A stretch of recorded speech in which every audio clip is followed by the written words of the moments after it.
আজকে চলে আসছি অগোছালো ঘরকে কেমন করে সুন্দর করে গুছিয়ে রাখি সেই ভিডিওটা নিয়ে আজকে আপনাদের সাথে হাজির হয়ে গেলাম। হ্যালো এভরিওয়ান, আসসালামু আলাইকুম। সবাই কেমন আছেন? আশা করি অনেক ভালো আছেন। আমিও আল্লাহর অশেষ রহমতে খুব ভালো আছি। তাই চলে আসছি আমি যে বেডরুমে থাকি ওই বেডরুমটা গোছানোর জন্য। দেখেন প্রতিদিন রাতে কেন জানি এত অগোছালো হয়ে যায়, আবার প্রতিদিন সকালে সুন্দর করে গুছিয়ে গাছিয়ে একদম পারফেক্ট করে রাখি।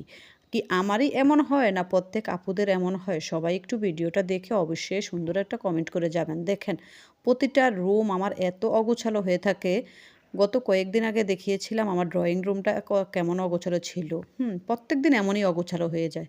তা আজকে চলে আসছি আমার রুমটা কেমন অগোছালো এবং আমার রুমটা আমি কিভাবে গুছিয়ে রাখি সেই ভিডিওটা নিয়ে চলে আসছি। প্রথমে শুরু করলাম এই যে আমি আমার বিছানার উপরে, যেহেতু এখন আস্তে আস্তে গরমকাল চলে আসছে, ভারী লেপ কম্বল যা ছিল ওগুলো তো সবাই আমরা উঠিয়ে ফেলেছি। এখন রাতে যেহেতু হালকা হালকা একটু ঠান্ডা লাগে, সে কারণে হালকা কিছু মানে লেপ কম্বল, তো এখন আর ভারী নাই, হালকা পাতলা লেপ বা পাতলা কম্বল বা পাতলা মালসি খাতা অনেকের বিছানার মধ্যে থাকে। যেমন আমার বিছানার মধ্যেও কিন্তু থাকে। যেমন এই যে আজকে পাতলা ২টা কম্বল ছিল, ওই কম্বলগুলো আমি সুন্দর করে গুছিয়ে নিতেছি। প্রথমে এটা দিয়ে শুরু করলাম।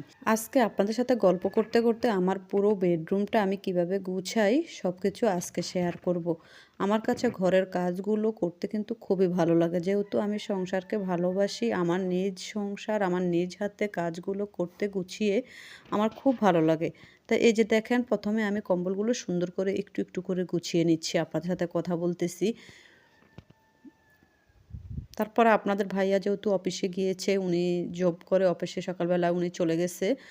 চলে যাবার পরে এই যে লুঙ্গি খুলে রেখে গেছে, ওইটা আবার আমি সুন্দর করে এই যে গুছিয়ে রাখতেছি। যে এখানে যে জিনিসটা থাকে ওই জিনিসটা সুন্দর করে ওইখানে পারফেক্ট মোতাবেক গুছিয়ে রাখি। কারণ গুছিয়ে গাছিয়ে রাখলে ঘরটা যখন গুছানো দেখি তখন মনটা এমনিতেই ফ্রেশ হয়ে যায়, খুব ভালো লাগে আমার কাছে।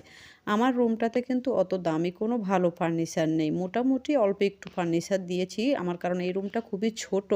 এই কারণে বেশি ফার্নিচার আমি দেই নাই, কারণ হাবিজাবি হয়ে যাবে, চলাফেরা করতে কষ্ট হবে, তাই আমি বেশি কোনো ফার্নিচার দিলাম না। এখানে অল্প একটু ফার্নিচার, যেমন একটা ছোট্ট একটা খাট দিয়েছি, তারপরে ছোট একটা জামা কাপড় রাখার রাফ ইউজ করার একটা ওয়ার্ড্রপ দিয়েছি, একটা ছোট্ট র‍্যাক দিয়েছি আপনাদের ভাইয়ার লুঙ্গি বা আমার ছেলের হালকা কিছু গেঞ্জি মেঞ্জি রাখার জন্য। হুম এখানে আবার ওই যে কম্বল রাখার জন্য একটা সেলফ আর কি। এই টুকটাক একটুখানি জিনিসপত্র দিয়ে আমি তারপরে রুমটাকে গুছিয়ে নিতেছি। মানে কম্বলগুলো গুছানো সুন্দর করে হয়ে গেছে। এখন আমি চলে আসছি প্রথমে এই যে জানালাটা খুলে নিলাম। দেখেন বাইরের ওয়েদার কিন্তু মাশাআল্লাহ অনেক সুন্দর ছিল। তারপর জানালাটা খুলে নেওয়ার পরে মাকড়সার বাসা বা ময়লা আছে কিনা আমি ওই যে জানালাতে প্রত্যেকদিন একবার করে সরা দিয়ে যদি ঝেড়ে নিই আমার কাছে খুব ভালো লাগে। তাই আমি সুন্দর করে এই যে ঝেড়ে নিলাম যেন মাকড়সার বাসা না পড়ে, সেই কারণে আমি দেওয়ালে আর কি একটু ঝেড়ে নিতেছি, কারণ মাকড়সার বাসা থাকলে একদম ভালো লাগে না আমার কাছে। আমি প্রত্যেকদিন ঘুম থেকে উঠলে আমার আগে ডিউটি থাকে বিছানাগুলো গুছানো, সুন্দর করে পারফেক্টভাবে রুমগুলো গুছানো। তারপরে এই যে ২টা জ্বালানায় আমি সুন্দর করে ঝেড়ে নিতেছি, আপনারা দেখতেছেন। আপনার সাথে গল্প করতে করতে সুন্দর করে নিজের বেডরুমটাকেও সুন্দর করে ক্লিন করে নিব। কেমন করে ক্লিন করতেছি আপনার সাথে কথা বলতেছি, দেখাইতেছি। এই যে জ্বালানাগুলো অলরেডি আমার ঝাড়া শেষ হয়ে গেছে। এখন আমি সুন্দর করে বিছানা থেকে নেমে এখন আবার বিছানাটা গুছিয়ে নেব সুন্দর করে। সবাই সাথে থাকেন, পাশে থাকেন। যদি আজকের ভিডিওটা একটু হলেও ভালো লেগে থাকে তাহলে সুন্দর মতামত জানিয়ে যাবেন সবাই। যেহেতু আমি ব্লগ ভিডিও বেশি একটা মানে করা হয় না, কিন্তু চেষ্টা করি যেভাবে আমার রুমটাকে আমি গুছিয়ে রাখি, ঘরের মধ্যে কোন কাজটা আমি কিভাবে করি, চেষ্টা করি আপনাদের সাথে শেয়ার করার জন্য। কিন্তু আসলে এত লং ভিডিও সবসময়ই শেয়ার করতে পারি না। চেষ্টা করলেও পারি না। অনেক সময় ভালো লাগে করতে তাই করে নেই। যেমন আজকে ভালো লেগেছে তাই এই ভিডিওটা আজকে করে ফেললাম। এই যে এই শলার মুঠিটা আমি বানিয়েছি নিজ হাতে, আপনারা অবশ্যই সবাই দেখেছেন, আমি আপনাদের সাথে এই ভিডিওটাও শেয়ার করে দিয়েছি। এখন এই যে বিছানার আশপাশ মানে ঝেড়ে নিতেছি সুন্দর করে, ক্লিন করে ঝেড়ে নিতেছি। আমার কাছে খুব ভালো লাগে বিছানাগুলো সুন্দর করে এভাবে গুছাইতে বা ঘরের কাজগুলো এভাবে নিজ হাতে আপন মনে করতে আমার খুব ভালো লাগে। অত সুন্দর করে ভালো পারি না, মোটামুটি যেটুকু আছে এটুকু দিয়ে আলহামদুলিল্লাহ, আলহামদুলিল্লাহ। যেহেতু আমরা মধ্যবিত্ত ফ্যামিলি, সেহেতু আমরা যেভাবে থাকি যেখানেই থাকি আলহামদুলিল্লাহ বলতেই হবে। এই যে অলরেডি আপনাদের সাথে কথা বলতে বলতে প্রায় আমার বিছানাটা গুছানো হয়ে গেছে, দেখলেন।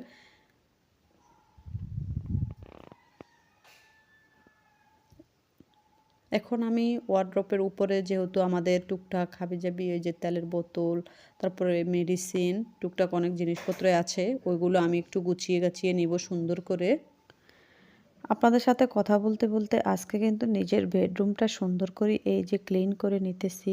অলরেডি দেখেন বিছানা তো গুছানো হয়েই গেছে, আপনাদের সাথে শেয়ার করে দিলাম বিছানাটা।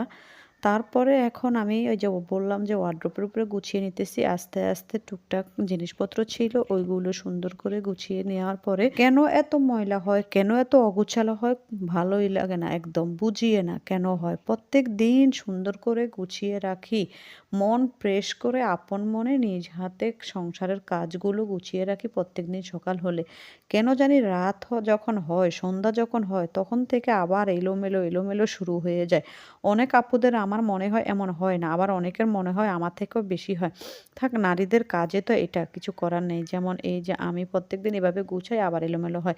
তারপরে এই যে আপনাদের সাথে কথা বলতে বলতে আমার সুন্দর করে বেডরুমটা অলরেডি গুছানো হয়ে গেছে, আপনাদের সাথে শেয়ার করে দিতেছি। দেখেন আমি কিভাবে বেডরুমটা গুছাইলাম। এই যে ওয়ারড্রোবের উপরে সুন্দর করে গুছিয়ে নিলাম, আমার এই যে সেলফ ছিল ওই সেলফটাও আমি সুন্দর করে গুছিয়ে নিলাম, মানে এই তাকটাও সুন্দর করে গুছিয়ে নিলাম। এই যে আপনাদের সাথে কথা বলতে বলতে পুরো রুমটাই ক্লিন করে ফেললাম। এবার আপনাদেরকে আমি সুন্দর করে আমার পুরো রুমটা আমি দেখিয়ে দিলাম, আমি যে রুমে থাকি বা যে রুমে আমি ঘুমাই সেই রুমটা। আমার রুমে কিন্তু বেশি কোনো ফার্নিচার নেই, অল্প একটু ফার্নিচার দিয়ে আমি রুমটা সাজাইছি। যেহেতু রুমটা ছোট, আপনাদেরকে বলে দিয়েছি রুমটা ছোট, সে কারণে আমি বেশি কোনো ফার্নিচার দিতে পারিনি।